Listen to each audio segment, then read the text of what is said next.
Mon cher Richard, bon, on a fait le tour de ta vie, on a vu toujours sur le thème de la résilience, on a vu ton enfance, t'étais à la crèche, mais tu as tout le temps eu ta petite sœur qui te suivait partout, ça, ta sœur Carole, ça c'est très bien, on a vu ça, puis on a vu ton parcours au niveau du travail, la partie que tu vas étudier pour devenir un cuisinier, tu travailles chez Saint-Hubert, puis finalement, c'est les autos qui t'intéressent, les accessoires, les pièces, etc. Puis ça finit que tu viens dans notre ville à Saint-Hyacinthe. Tout se passe au début à Drummond, après ça, tu vas à Laval. Oui. Puis là, tu viens à Saint-Hyacinthe pendant 5-6 ans, travailler chez Lucier pour Pontiac Buick. Aujourd'hui, c'est... non, c'est pas Lucier, excuse-moi. Chez Chrysler, c'est devenu Lucier. Chez Chrysler et chez M. Fafard, Volkswagen. Et là, tu t'en vas après ça travailler, tu nous avais expliqué, tu t'en vas travailler à Acton dans une pharmacie pour t'occuper des rayons, de classement, etc. Et là, comment se passe ta vie là-bas? Là? Est-ce que tu as une épouse? Est-ce que tu as... Oui, on s'est mariés, moi et Samira. Et j'avais 52 ans. Et c'était, comme on dit, j'avais pas prévu ça dans ma vie, mais c'est arrivé.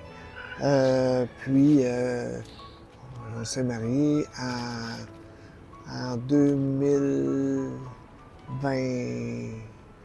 Attendez un peu, 2014. 2014. Oui. Et puis,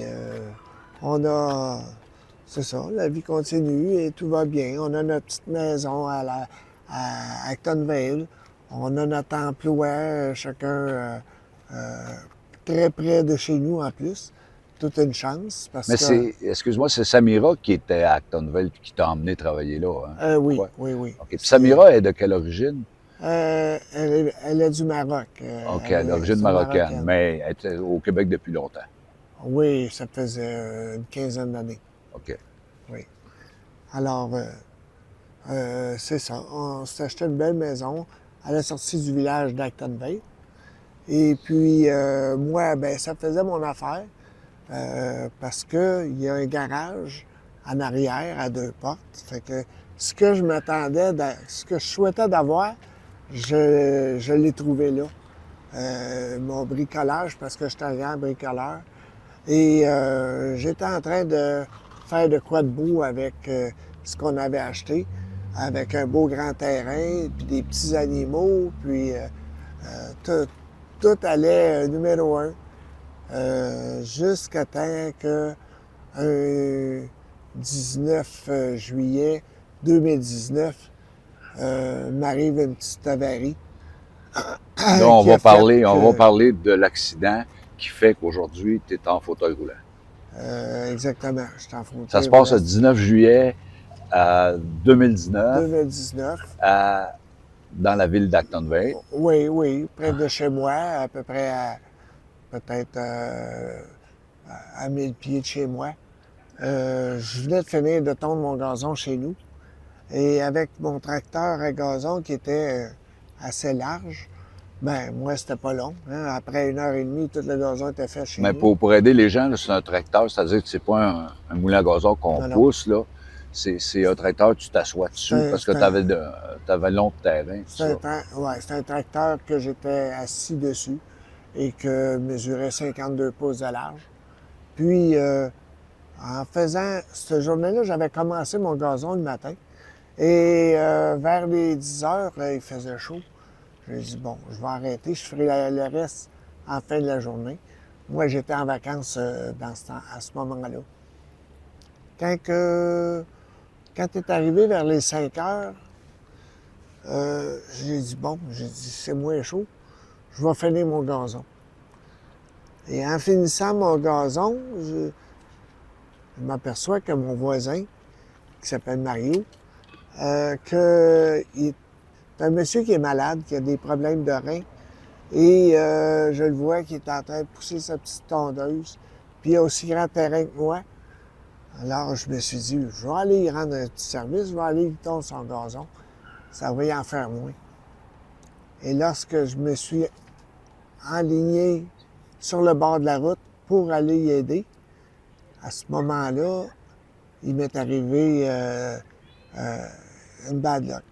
C'est-à-dire qu'en m'en allant sur le bord de la route, il y avait le fossé qui Ça, était on parle de la creux. route 116, là, La route 116 en qui s'en direction. va vers Sainte-Christine. Oui, La exactement. sortie d'Acton, la sortie est. La sortie est, exactement. Alors, à ce moment-là, je m'aperçois, il y a un camion qui m'arrive à peu près à 100 km. Je le vois en arrière de moi, dans un angle mort, puis lui me klaxonne. Alors, j'ai fait un saut et la roue de mon tracteur a tombé comme dans le rebord du fossé, qui fait que la roue tourne dans le vide et puis que là, j'ai plus de contrôle sur ma machine. Alors, je me dis, voyons donc, je travaille fort pour être capable. Là, le camion, lui, il filait hein, à 100 km. Moi, j'en roule peut-être 5-6 km. Mais là, ça ne veut pas remonter. Ça ne veut pas remonter le fossé. À un moment donné, tout ce qu'il veut faire, le tracteur, c'est de virer à l'envers. Là, Mais t'as pas pensé. j'ai aucun Je veux contrôle. pas faire le juge, là, mais t'as pas pensé à t'enlever du tracteur à un moment donné? Il y avait trop de... J'étais... Ben, quand on était assis C'est sur le facile à dire, tracteur, là, quand on est assis quand on ici. est Là. assis dessus, Ouais. c'est une autre affaire parce que il y a beaucoup d'angles, puis le tracteur veut vraiment tout virer à l'envers. J'ai pas la force de me Ouais, jeter ouais. en bas, puis je veux pas me couper avec une lame de couteau. OK. Hein, c'est ça le plus dangereux. Et alors, le tracteur a tourné à un moment donné, il a fait un tour. Puis là, je suis secoué. Puis là, il fait un deuxième tour. Là, je me dis, bon, on va arrêter. Ben non, il restait un demi-tour à faire, lui, avant que j'arrive dans le fond du fossé. Le fossé doit avoir environ une douzaine de pieds. Quand il a arrêté, là, j'étais en dessous, incapable de me sortir les bras pour sortir de... Je manque de force, je suis sur l'adrénaline. Je veux bien, je force pour être capable de sortir. Je suis pas capable. Là, à un moment donné, ben, le tracteur est éteint, de toute façon. Là, je me suis dit...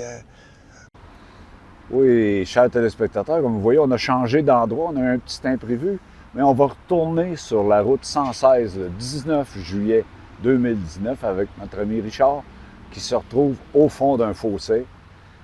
Mon cher Richard, tu es au fond du fossé, Eh bien, et qu'est-ce oui. que tu décides de faire à ce moment-là? Tu n'es pas capable de remonter, là, tu n'es pas capable de sortir.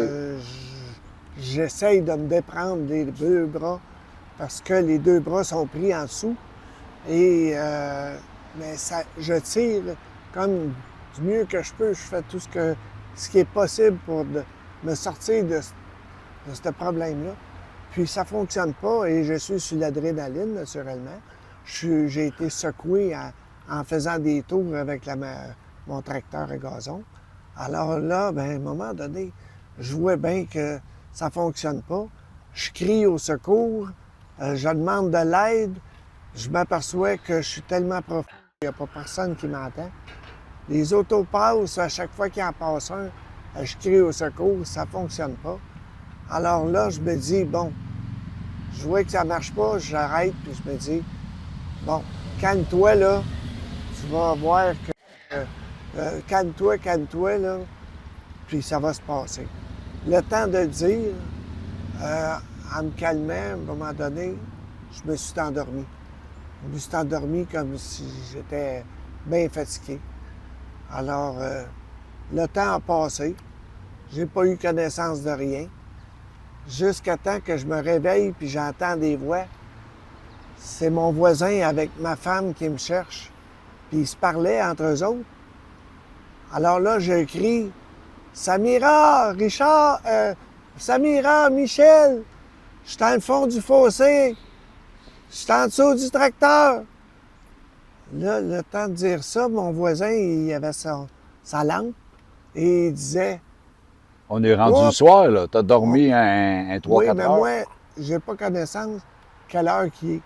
Je sais qu'il fait noir. Alors, mon Michel, il dit, je l'ai trouvé, il est ici. Fait qu'il dit ça à ma femme. Fait que là, ma femme, il dit, je vais aller te chercher le tracteur puis le voisin. On va, on va lever le tracteur pour le sortir. Ma femme a dit, touche à rien. Je viens de faire le 911. Les ambulances puis les pompiers, les polices vont venir. Touche à rien. Alors là, je suis réveillé, là.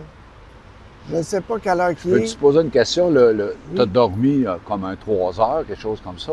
Mais Exact. juste avant, est-ce que tu as ressenti une grande douleur, une souffrance anormale ou c'était comme gelé?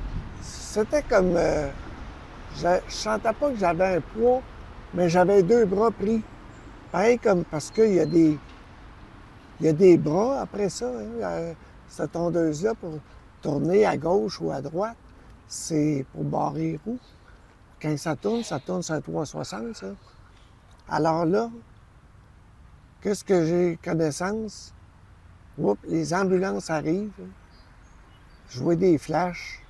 Il fait noir. Je suis en campagne, moi, là. À un moment donné, il y a un ambulancier qui arrive à côté de moi. Puis il me dit, Richard? Je dis oui. Il dit, tu fais-tu longtemps que tu es là?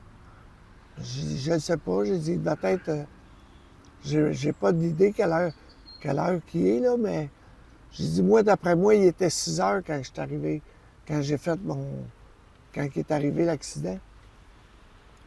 Il me répond, il dit, ça fait assez longtemps, il dit, il est minuit et 30. Il me dit, je dis, ah oui? Ah, mon Dieu. Là, il continue à me parler pour me tenir réveillé, puis pour pas que je me rendorme. Puis là, il me dit, tu me sens-tu la main quand je te touche au genou? J'ai dit, non, je sens rien. J'ai dit, je dois être engourdi, parce que depuis tout le temps, là, il me dit, bouge pas, Richard. J'ai dit, je vais continuer à te parler. Tant que on se parle, ça va bien aller. Correct. Là, les pompiers sont arrivés. Alors là, lui, il me dit, il n'y a pas de problème. À la gang, on va surlever le tracteur, puis on va le placer à côté.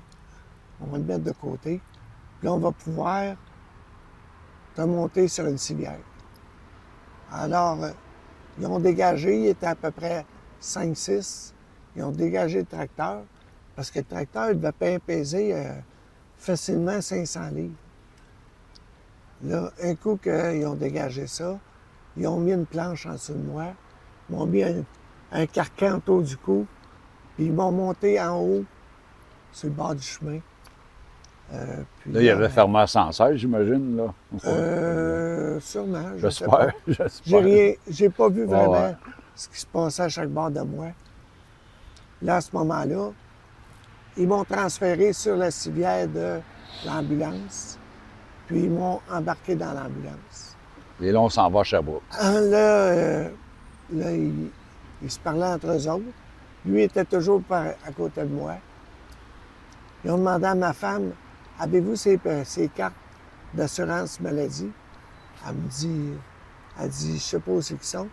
Fait que là, moi, j'ai eu encore assez d'énergie pour lui dire, allez dans mon auto, ils sont dans mon manteau sur le siège passager.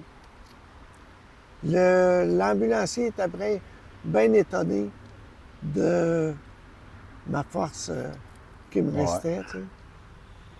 Là, ils m'ont dit, là, M. Pelletier, on va vous monter à Sherbrooke, au CHUS de Sherbrooke. Alors moi, du moment qu'on a parti, qu'ils ont fermé les portes de l'ambulance et qu'ils ont parti, moi, j'ai laissé ça dans les mains du bon Dieu, comme on peut dire. Puis, on a parti, puis là, Tu t'es je me rendormi. suis rendormi en chemin. C'est la meilleure chose à faire. Ça. Je ne sais pas. C'est venu instinctivement, ça. On est arrivé à Sherbrooke, je n'ai pas eu connaissance. Alors, eux autres, ils m'attendaient. Ah ouais, Il savait qu'est-ce qu'il avait à faire. Alors, c'est ça lui ça. donnait, Ça lui de donnait une Acton à chance. Sherbrooke, c'est un bon 45 minutes. Ça Excusez-moi. lui a donné une chance de se préparer.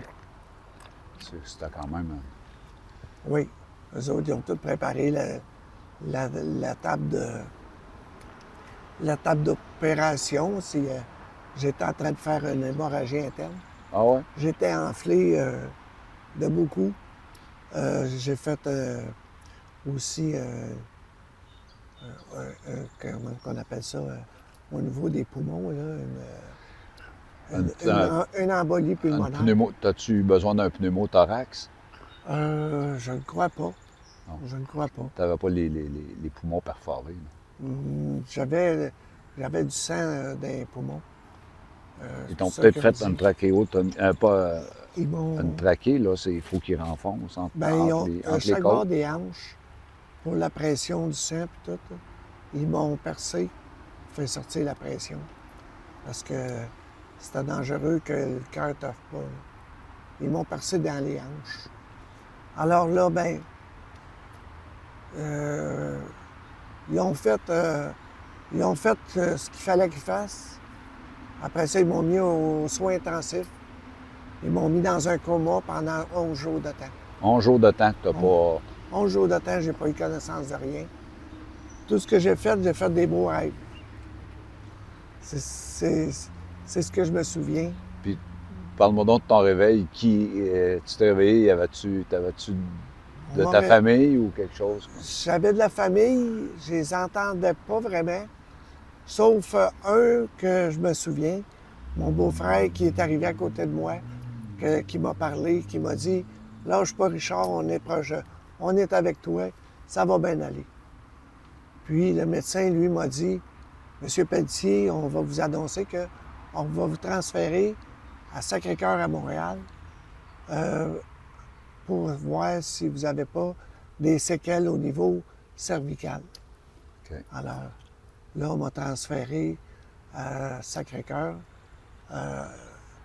Puis, Mais là, on je n'ai était... pas eu connaissance. Ton accident le 19 juillet. Tu te souviens-tu de la date que tu es parti pour Sacré-Cœur, non? Autour du 30 juillet. 30 juillet, OK. Oui.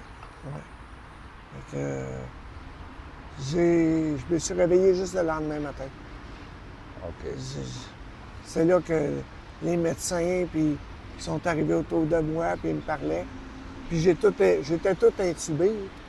Fait que je pouvais pas vraiment y répondre. Fait que des fois, ils me parlaient, puis je venais à bout de faire oui ou non. Mais j'avais un gros carcan autour du cou aussi. Parce qu'à Sherbrooke, on m'avait opéré pour des comment je peux dire, là, des choses cervicales, OK. des vertèbres OK. qui avaient été touchées dans mon accident. Maintenant, au centre de réadaptation de Sacré-Cœur, qui est reconnu, parce que je me souviens qu'on envoyait les pilotes de Formule 1 là, qui avaient de graves accidents. Fait que toi, tu passes combien de temps au centre de réadaptation de Sacré-Cœur? C'est plutôt que c'est plus soins intensifs là. Oh, là, tu es aux soins intensifs. OK. J'étais là pendant 2 mois à peu près. Je peux calculer environ 2 mois. OK. Jusqu'à temps qu'on me dise, bon, mais là, je pense que ça va bien. Je suis tout détubé. Parce que j'avais une trachéo, j'avais... Tu n'avais plus de douleur? Non, je n'avais pas vraiment de douleur. C'est juste qu'après ça, on m'a placé dans une chambre à 3 et on m'a... le plus long, ça a été de refermer les plaies. OK. Comme la La trachéo. trachéotomie, tout ça. Oui, parce qu'il y a toujours des effets secondaires un peu qui arrivent. Je m'étouffe avec des sécrétions ou des choses comme ça. OK. Mais et là, on t'offre d'aller dans un centre de réadaptation. Et là, tu as le choix entre deux, tu me disais, puis tu en as choisi un. Oui, j'ai choisi le centre de réadaptation Gingras-Lindsay, qui est une bonne réputation. J'avais entendu des gens qui avaient passé par là, dont M. Bouchard, le premier ministre, quand il s'est fait couper la jambe et tout ça. Alors, c'est cet endroit-là que j'avais choisi. Et eux autres m'avaient référé aussi que c'était un bon endroit.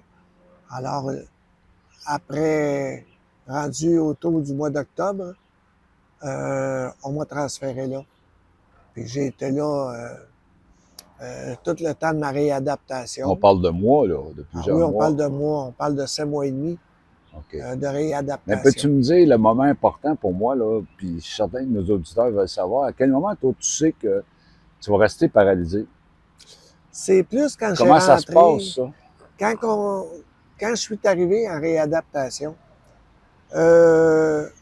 j'étais couché au début, puis là, ben, on commençait à me lever, puis à m'adapter un peu avec une chaise roulante. À un moment donné, tous les médecins, puis tous les infirmiers, puis, venaient me voir, puis ils me disaient qu'est-ce qu'ils faisaient, puis ils me donnaient un horaire et tout ça. Là, j'ai dit, moi, là, il y a un docteur qui vient me voir. Là, je lui demande, j'ai dit, moi, là, je veux savoir dans combien de temps je vais être arrangé comme ça avec mes jambes, là. J'ai dit, là, je les sens pas encore, mais ça peut prendre combien de temps? Là, le médecin m'a dit, vous n'êtes pas au courant de qu'est-ce qui va arriver? Ben, je dis, non, j'ai pas un docteur qui m'a expliqué qu'est-ce qui arriverait. OK. Bon, elle dit, je vais aller voir les spécialistes, puis on va vous revenir demain avec ça. Alors là, le lendemain, on m'a fait voir une psychologue et ça m'a commencé à me poser des questions tout, sur ma vie, comment c'était, tout ça. Là, elle m'a dit, si on vous annonçait que vos jambes, il y a des grosses chances que ça ne revienne pas. J'ai dit, ah oui? Mais j'ai dit, ça ne reviendra pas dans le sens, elle dit, on travaille fort, les chercheurs, pour que la moelle épinière, que ça soit opéré.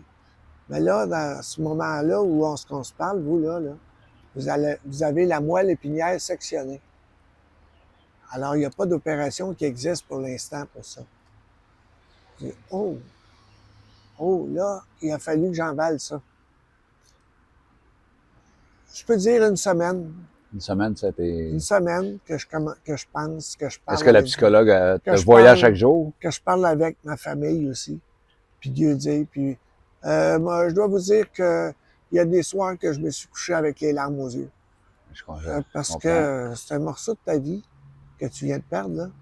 Puis 57 ans, quand t'es de même, j'avais pas prévu prendre ma retraite comme ça, moi. Alors, j'avais encore beaucoup de projets devant moi.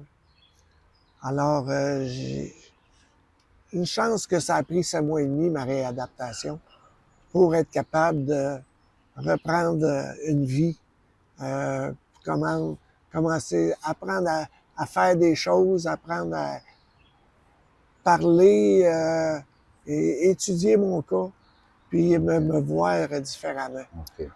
Moi, j'ai l'impression là, que c'est une impression, là, puis je suis pas un spécialiste, mais j'ai l'impression que tu t'es pas rendu compte ou tu n'as pas voulu t'en rendre compte parce que tu es un gars tellement positif que tu devais te dire là, dans ton inconscient, ah, je vais en marcher. Mais il doit y avoir des gens qui, dès le début, ils sentent qu'ils ne marcheront plus. Mais toi, tu restes avec l'espoir tout le temps. J'ai gardé espoir. En faisant ma réadaptation, j'ai réappris que, admettons, cette main-là, elle tenait pas. À un moment donné, oups, elle a commencé à faire ça, lentement, puis lentement comme ça. Là, j'ai dit, je récupère, c'est encourageant, tu sais. Là, j'ai recommencé à bouger comme ça. Puis là, tranquillement, ma main s'est mise à... J'ai dit, oh, je m'encourage. Puis, on faisait tellement d'exercices à chaque jour. Puis, je gardais mon courage. Puis, j'ai gardé en note un médecin, le médecin Bellemare, qui était à Sacré-Cœur, qui était rentré avec 4 étudiants et qui a dit à ses étudiants, le monsieur que vous voyez ici, c'est pas n'importe qui. Alors, ce monsieur-là, il a eu un grave accident et c'est le genre de monsieur qui ne verra jamais son verre à moitié vide. Alors là, c'est un monsieur que j'aimais bien, tu sais, ce médecin-là. Et là, ça m'a donné, comme on dit, un regain d'énergie. Puis, à partir de ça, j'ai regardé en avant, puis j'ai dit, regarde, il y a d'autres choses dans la vie. Alors, c'est comme ça que j'ai continué. Puis, à un moment donné, ben là, on m'a ouvert une porte pour dire, bon, ben, Monsieur Pelletier, là, vous avez atteint pas mal votre maximum De de réhabilitation réadaptation. ou réadaptation. Oui. Alors, à ce moment-là, on va vous garder une place dans la région de Saint-Hyacinthe pour être proche de chez vous. C'est là que j'ai rentré au centre de personnes âgées, au CHSLD de Saint-Hyacinthe. Je pense que le On centre, appelle l'Hôtel-Dieu a une bonne réputation, hein, je pense. Oui, oui, c'est un des plus gros centres De la Montérégie. du Québec. Du Québec aussi, ah ouais? Oui, un des plus gros centres du Québec. Fait que t'es chanceux, En c'est que t'es réadaptation. pas loin de...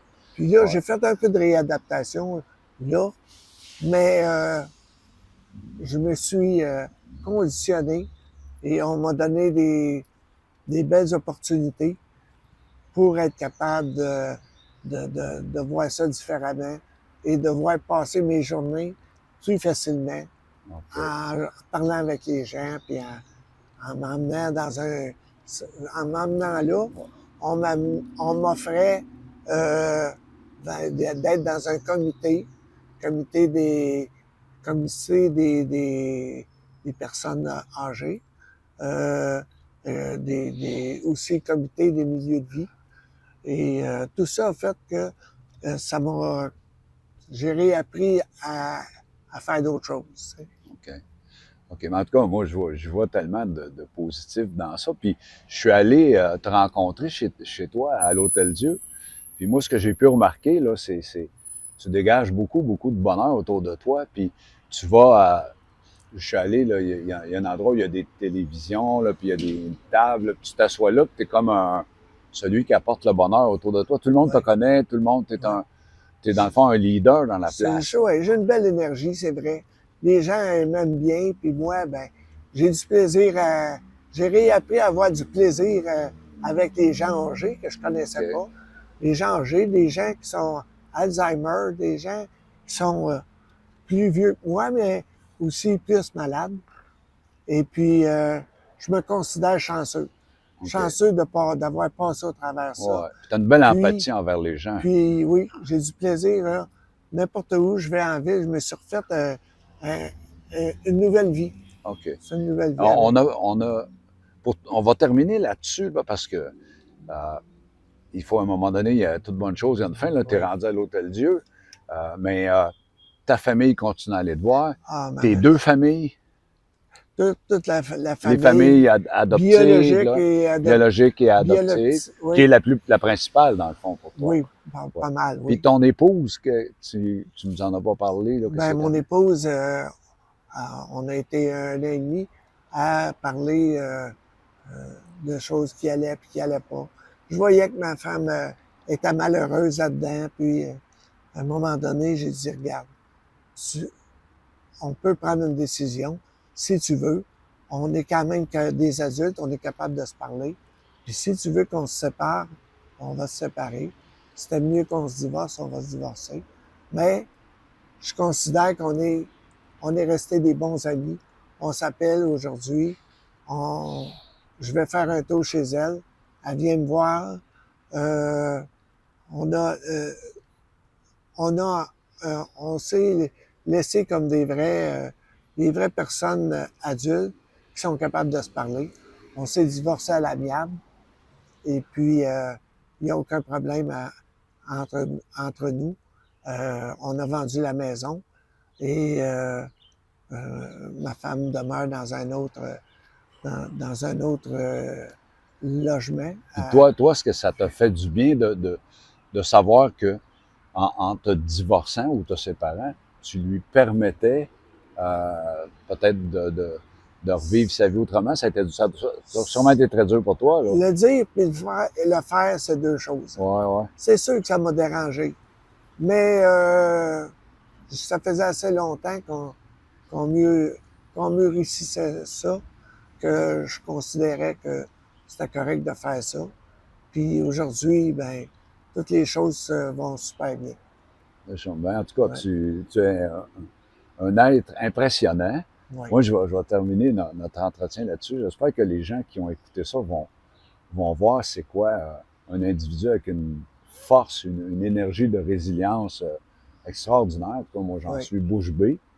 Et là-dessus, ben, je dis aux gens qui nous ont regardés, ben, on les remercie d'avoir écouté, de le partager. Je pense qu'il est un bel exemple. Et on vous reviendra avec d'autres émissions. Bonne fin de journée.